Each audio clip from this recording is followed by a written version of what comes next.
persecution was thought of prior to Rome.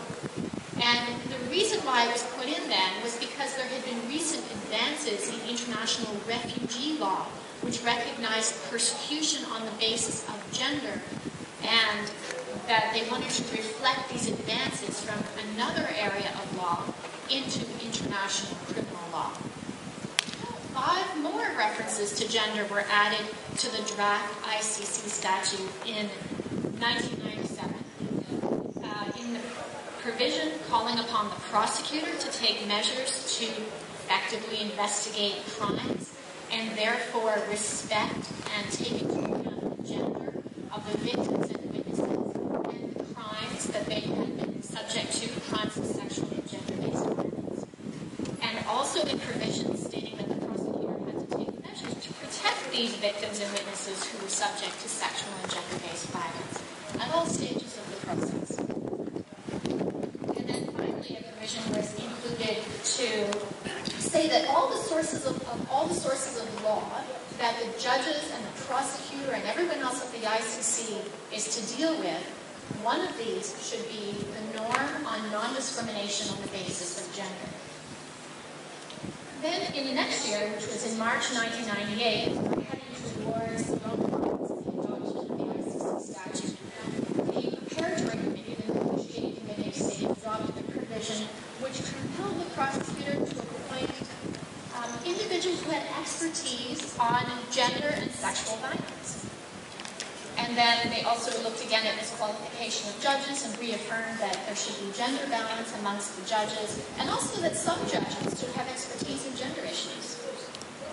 So here I've taken you from 1994 to 1998, early 1998, and now we're at Rome, which happened in June and July 1998. That is when the Rome Statute was drafted and finalized and adopted. And things began very quietly with respect to the term gender. A couple of provisions were adopted that had the term in it, and there was no opposition at the time. But then some countries began to question the references to gender, specifically with respect to judicial qualifications, whether it should be gender balance or whether it should say something else. And then some conservative non-governmental organizations also distributed lobby papers calling for the deletion of the reference to gender balance and also the reference to as well. How do you see the communication that you've been able to have with the current African members of the steering committee, and perhaps do you have any suggestions for how that communication can be improved?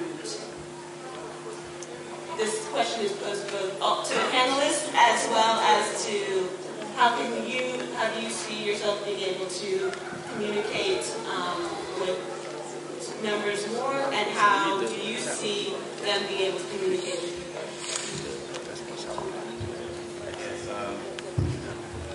Well, I think in terms of communication, there has been communication, only that perhaps maybe we need to interrogate the policy of communication in terms of feedback. For example, when you send information, you want to receive some kind of acknowledgement coming back that the information has been received or information has been received, to give you a sense of how effective it is.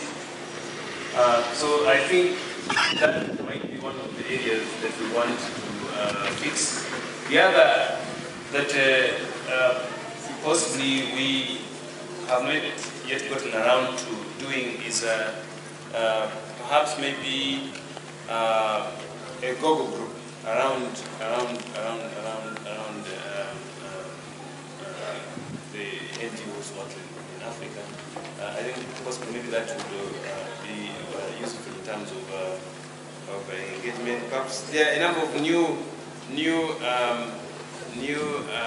innovations. I mean, Facebook, Twitter, facilities that can go into perhaps maybe this new bits of engagement. So what I'm saying is that communication can be improved, can be better the way it is some level. Yeah, I'd like to add to what Mohammed has said. I think that there's need for us to network some more. There's need for us to work together some more. We have not, it's good that we're having this interaction today so that we can, fashion out ways that we'll be able to contact each other. If, for example, we've been able to stop Al-Bashir from coming to Nigeria, and Al-Bashir goes to another country, as one of us here, and they're not able to stop him, then it makes no sense of what Nigeria has done.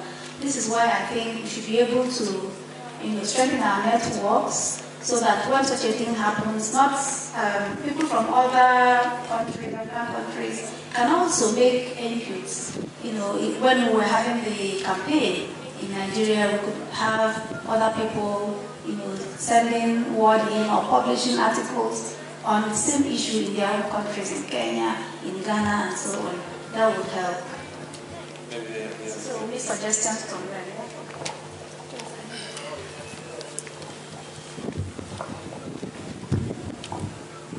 Good afternoon. My name is Oke Uruji, formerly the coordinator of the Nigerian Coalition on the ICC. Forgive me, but I want to change the discussion a little bit. First of all, I would like to... Judicial expertise in sexual and gender-based violence. This then raised the issue of what did the term gender mean. And just with respect to the judges, this happened relatively early on, and the solution amongst the diplomats was to actually remove the term gender balance from the statute, from the judicial provisions in the statute. And instead it said that there should be a balance amongst men and women, male and female judges, and also that some judges should have expertise on specific issues, including but not limited to violence against women or children. So these two references to gender were removed, but delegates who were supportive of the use of the term gender realized that's not a solution for the rest of the statute. This statute should recognize what the United Nations had recognized for quite some time. And they felt that the remaining references to gender had to remain, especially with respect to gender-based persecution. And this led to a very, very intense and polarized debate between different camps, two different camps. Those who expressed support to retain the term gender and those who wanted the term gender removed. The compromise between the camps, and because this is a diplomatic negotiation, there had to be some kind of middle ground discussed, and the compromise was that gender should be defined. The worry on the part of those who wanted the definition of gender out was that, one of the worries was that it didn't meet the test for being specific enough to be in a legal document, that people would not necessarily understand what it meant. There were other arguments made as well, but that was one of them. So those who wanted the term gender in and those who wanted it out then had to get together and decide, how do we define this term?